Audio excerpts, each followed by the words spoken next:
Assalamualaikum warahmatullahi wabarakatuh. Om Swastiastu, Namo Buddhaya, salam kebajikan.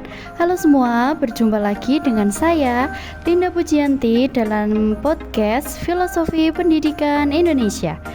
Oke teman-teman, pada kesempatan yang berbahagia ini kita akan membahas topik tentang Pancasila sebagai entitas dan identitas bangsa Indonesia dan perwujudan profil pelajar Pancasila pada pendidikan yang berpihak pada peserta didik dalam pendidikan abad ke-21. Tema ini sangat relevan dengan tantangan yang kita hadapi di dunia pendidikan saat ini.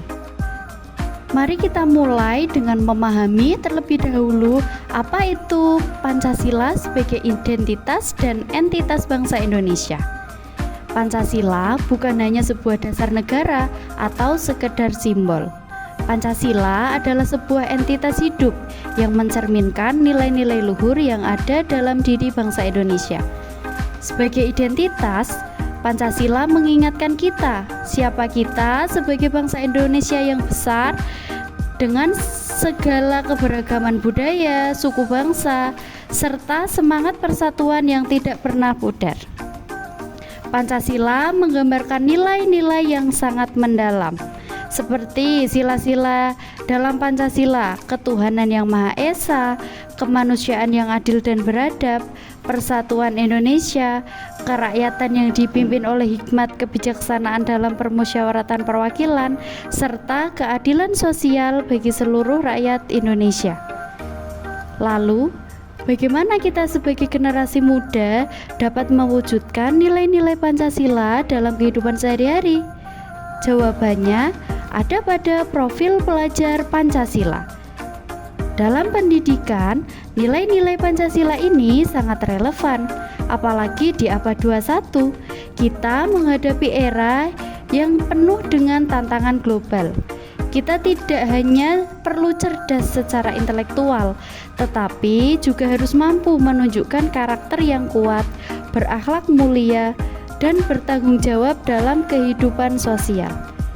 Profil ini adalah gambaran tentang karakter dan kompetensi yang perlu dimiliki oleh peserta didik agar mereka siap menghadapi tantangan dunia yang semakin kompleks.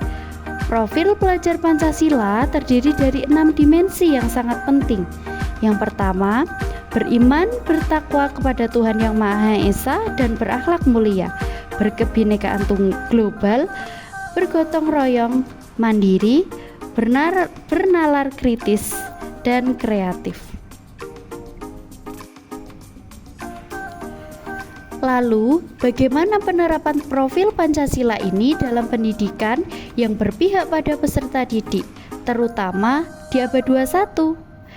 Pendidikan abad ke-21 memerlukan pendekatan yang lebih mengedepankan pengembangan karakter.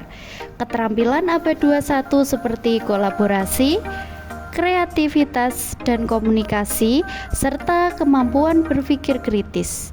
Pendidikan yang berpihak pada peserta didik berarti memberikan mereka kebebasan untuk mengeksplorasi potensi diri sambil tetap berpegang pada nilai-nilai Pancasila.